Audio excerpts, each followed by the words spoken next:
There, it's Gabrielle Nicolay from SpeechKids, where we teach little kids to talk and help parents understand their little kids. And we're going to talk about the differences between diagnosis and prognosis in this video. And there's a couple of things that I want to be really clear about, which is those are not the same thing. That's the main thing.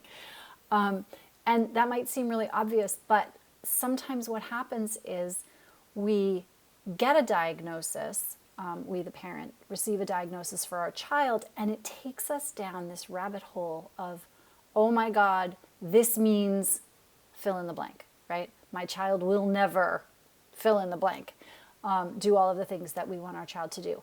And that's really not why we engage in a diagnostic process at all. If anything, particularly in early childhood, a diagnosis just kind of lets us name something that, that we're seeing.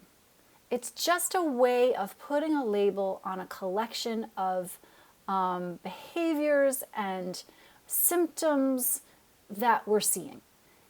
In early childhood in particular, and I just want to be really clear about this in terms of diagnosis, we're talking about very young kids here, 5 and under.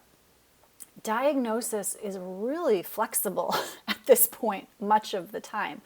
And so a diagnosis doesn't carry a lot of prognostic weight necessarily.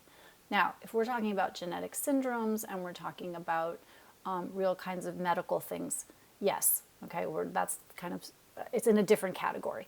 But a lot of the people who come and see me in our practice, a lot of families who have, orchid children, meaning children who are a little bit challenging to raise, there isn't a firm diagnosis. There isn't a way of pinpointing exactly what's going on because we don't pop kids in scanners in MRI machines.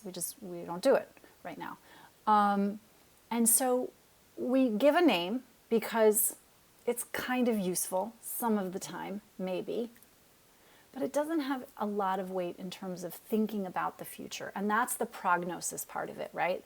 The prognosis is how well is this little person going to do in the future with some early intervention.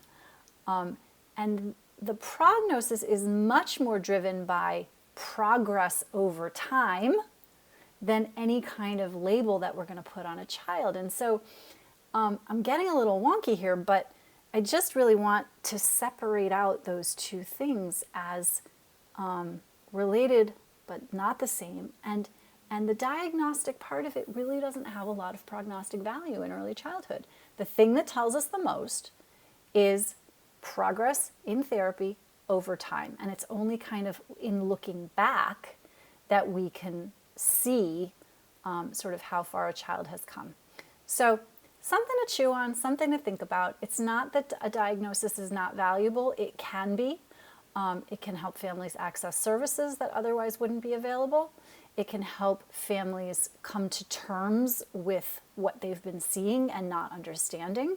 And so for some people, it really fills a hole and a void that they needed to fill. But for other families, it can lead to more anxiety and kind of a rabbit hole situation. And so if that describes you, then just know that in your mind, as much as you can, uncouple those two things. Uncouple the diagnosis from the prognosis.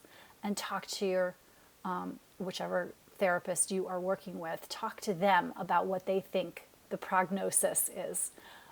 Talk to them about how much things are going to change. Ask those questions. Don't go Googling at 2 in the morning. Until next time, take care.